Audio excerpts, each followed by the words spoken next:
Thank you. Thank you, Francesca.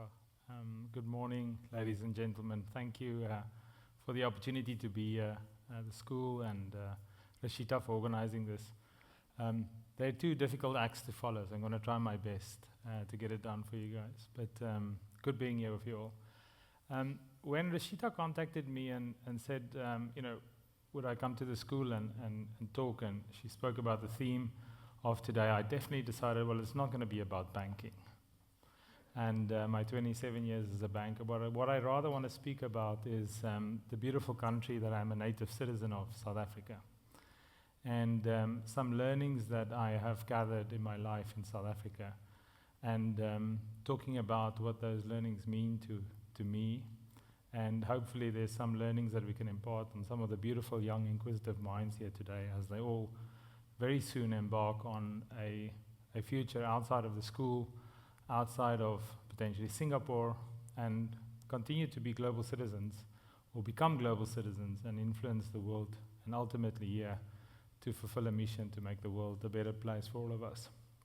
So before I talk about three very simple words that's quite close and dear to me, I want to give you a little bit of context about my upbringing and also a little bit about my country, as there's some young minds here today.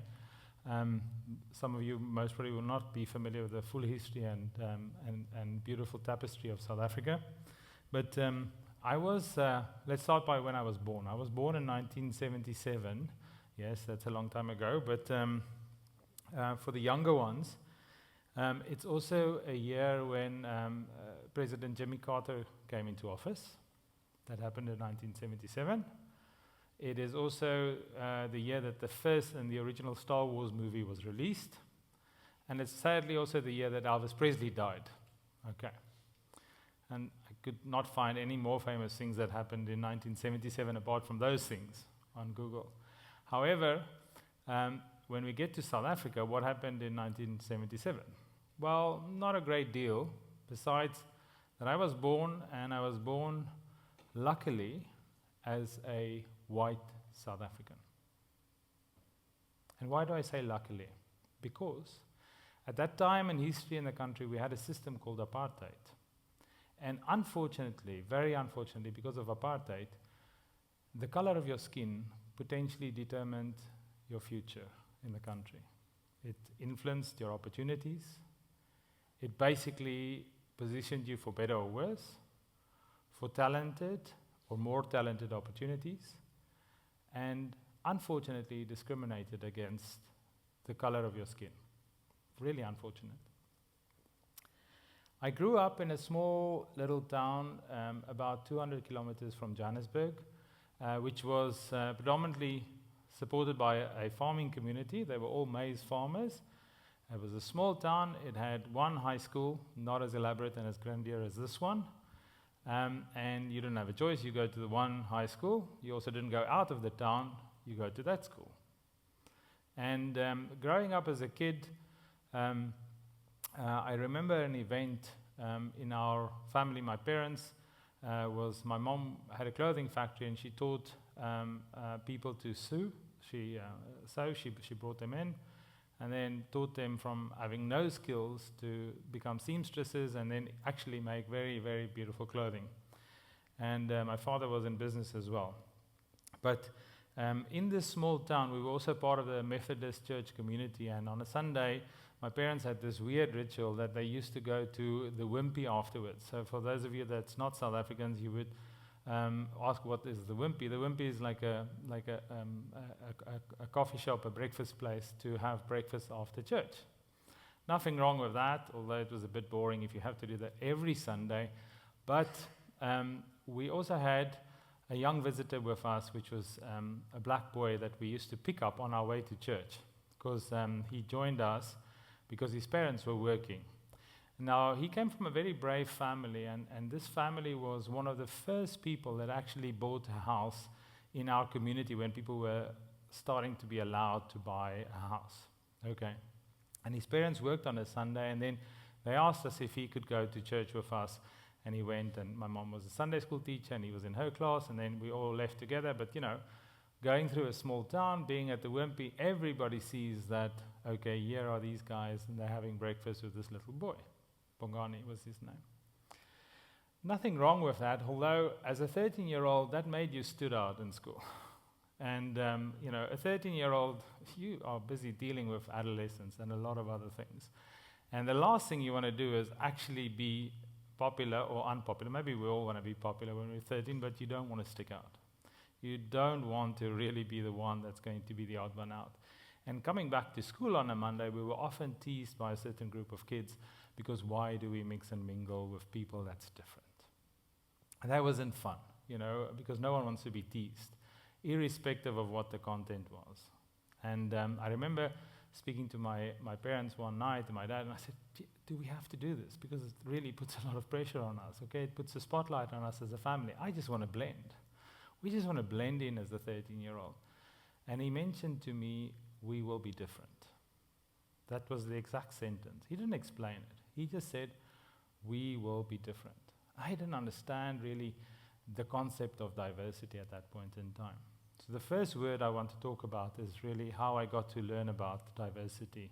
Even though we were brought up and raised in a country where you have multi-race, so much diversity, a tapestry of everything is different. Yet, with all of that in a country, as a growing South African at that point in time, in 1977, we did not really have a full context and deep understanding of what does diversity mean. So he didn't explain diversity, he just said we will be different. And thankfully today, if I reflect back at that, I'm actually quite pleased that we were different at that point in time, although at the point in time it was not fun to be subjected to the calling out. But it also positioned me for a global career in a company where we actually thrive on diversity. It taught me about the world and that everybody matters and everybody's minds are actually making the best of the world out there. And it doesn't matter what's your skin color, your race, or your background, whether you're rich or poor. It's just what you bring to society and how you pitch up and what you do on a daily basis. So luckily today, if I just talk about my country, fast forward, 1994 came, we had our first democratic non-racial elections, and now we have one of the best constitutions in the world, arguably, I would say the best, and one of the most liberal constitutions in the world, which really has done away with all of the injustice of what we were subjected to in 1977. The other word I want to talk about is my engagement and the greatest experience I've had around humility.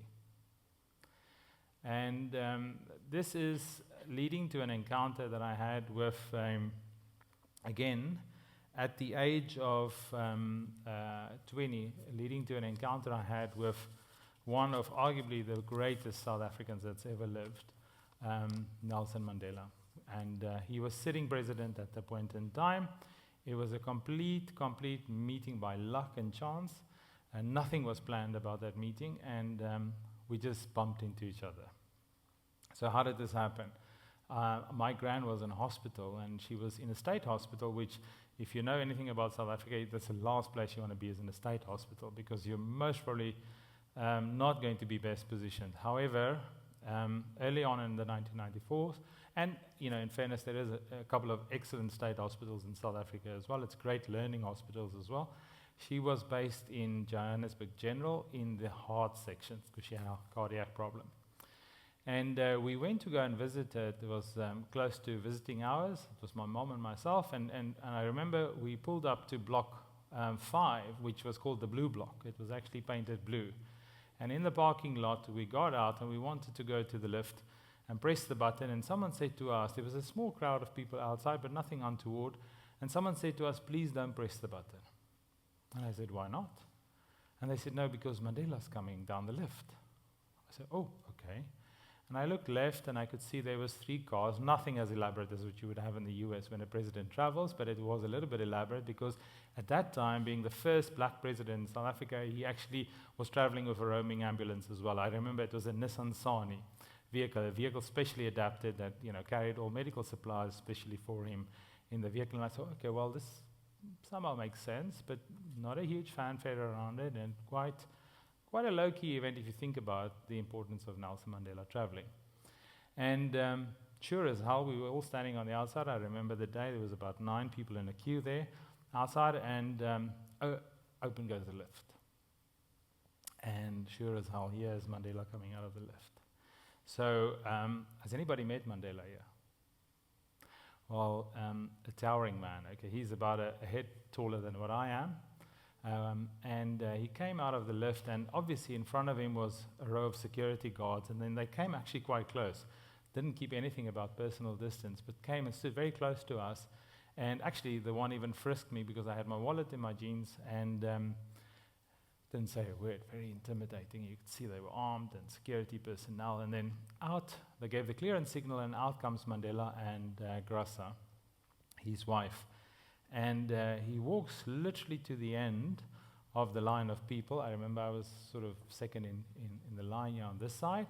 And then he signals to his security guards that he wants to, his security detail, that he wants to greet the people. And you can see that irritated them, because this is the last thing you want, is a president that goes off script. And he turned back and he walked all the way to us and to the starting point of the line. And he greeted me, and he asked me then, why are you here? And I said to him, well, my grandmother is here, she's in hospital, and we're going to visit her.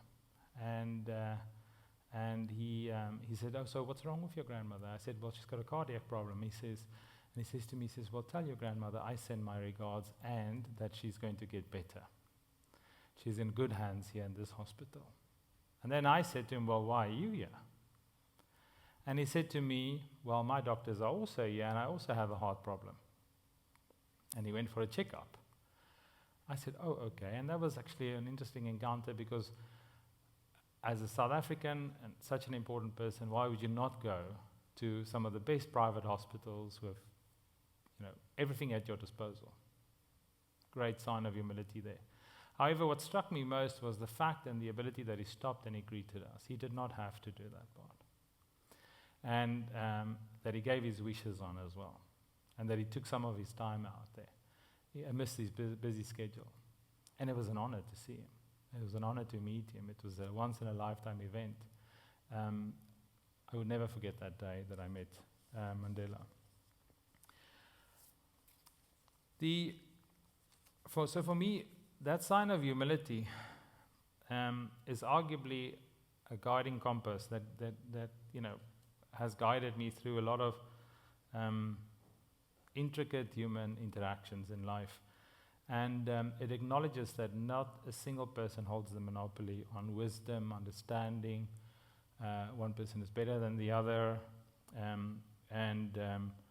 If we embrace this form and resemblance and example of humility, I think we all can foster and continue to build a better environment where the world's actually fulfilled with much more compassion, love, understanding, and empathy. If we get that right, we arguably would most probably lead to a society with lesser conflict. His sign of humility to me is also a great strength that I'm sure many South Africans and many people in the world drew courage from. A man that was incarcerated for 27 years that holds no bitterness and had the opportunity to, and the willingness and the courage to stop and greet someone and actually smile and lead a country into reconciliation and forgiveness. That is a great sign of humility. Definitely a moment in my life that I would never forget and always will treasure. So my ask is, and as there's some of the young minds here today, that when you start building your future and you become global citizens, sometimes just act with a little bit of kindness, humility, because the world needs a lot more than that. The third word I want to talk about, and it's a rather unfortunate one, and most probably a little bit unpleasant as well for the topic and the theme, is centered around something that's potentially quite bad in life, and that is centered around the word and examples of greed. So if I think and reflect back to South Africa's history post-1994, I would say one of the evils that we've seen develop is the the urge to fulfill and to drive and to grow the greed within certain people in society. Unfortunately, it led to a massive amount of corruption. It also has created a huge amount of damage for our country. It's almost like an insatiable hunger that's greatly damaged the story and the beauty and the relevance and the potential of a country. It threatens that foundations of humility, diversity, and unity of a nation. It's blinded a huge amount of people, and it's all about that material gain. We are at a juncture and a point, if we do not stop this and correct this and actually deal with it, that we will potentially risk the future of our country and the potential of our country, and really to deal with that grave injustice, some of that injustice that we still deal with today. One of the worst examples was another meeting, and that example is actually driven by someone much written about. Sadly, another president that I've met in South Africa. I've only been lucky to meet 2 presidents, but the one was, in my opinion, a great man. The other was President Jacob Zuma. He was the 4th president of South Africa, so I actually met him in official capacity. It was at the State House. So unfortunately, under Zuma's leadership, which was from 29 to 2028, South Africa has suffered a massive amount of damage under the banner of greed and corruption.